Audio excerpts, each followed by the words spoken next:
évoquons un moment privilégié de notre histoire. Les Africains qui ont été emmenés d'Afrique aux Antilles comme esclaves et leurs descendants nés donc aux Antilles et maintenus en esclavage pendant plus de 2 siècles ont remporté une magnifique et énorme victoire au terme d'une bataille de près de 100 ans menée contre les différents gouvernements et régimes qui se sont succédés en France après 1848. Cette victoire, c'est la loi du 19 mars 1946 qui a fait de la Guadeloupe, de la Martinique, de la Réunion et de la Guyane française des départements français. Nous n'étions donc plus considérés comme des colonies.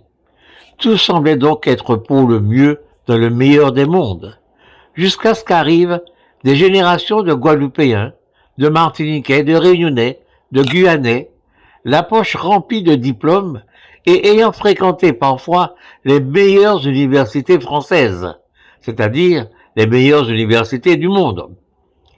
On avait déjà un brillant exemple de cette réalité-là avec Aimé Césaire.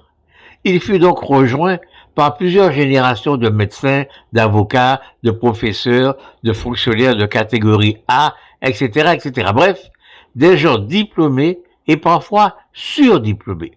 Mais cette génération avait fréquenté sur les bancs des universités françaises des étudiants de pays africains colonisés par la France, tout comme Césaire et Senghor s'étaient liés d'amitié. Ces Antillais-là rencontrèrent donc des Marocains, des Tunisiens, des Algériens, des Maliens, des Ivoiriens, des Guinéens, etc., etc. Et tous n'avaient qu'une idée en tête, la décolonisation de leur pays.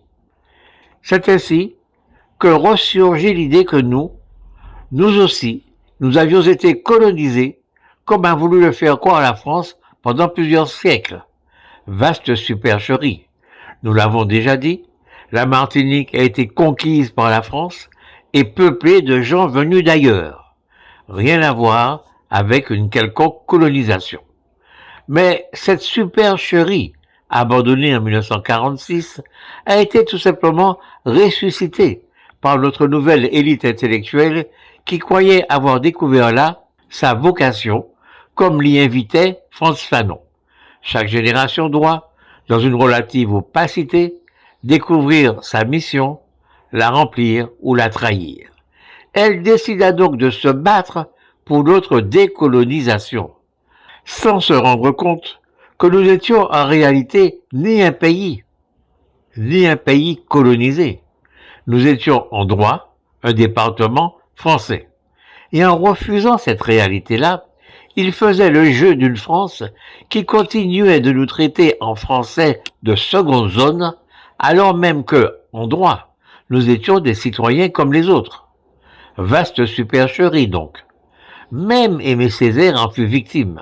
Il changea en effet de combat, adoptant le mot d'ordre d'autonomie pour la nation martiniquaise, alors que tout le combat du député de la 4e République qu'il fut jusqu'en 1956 de nous faire reconnaître et traiter comme des Français à part entière.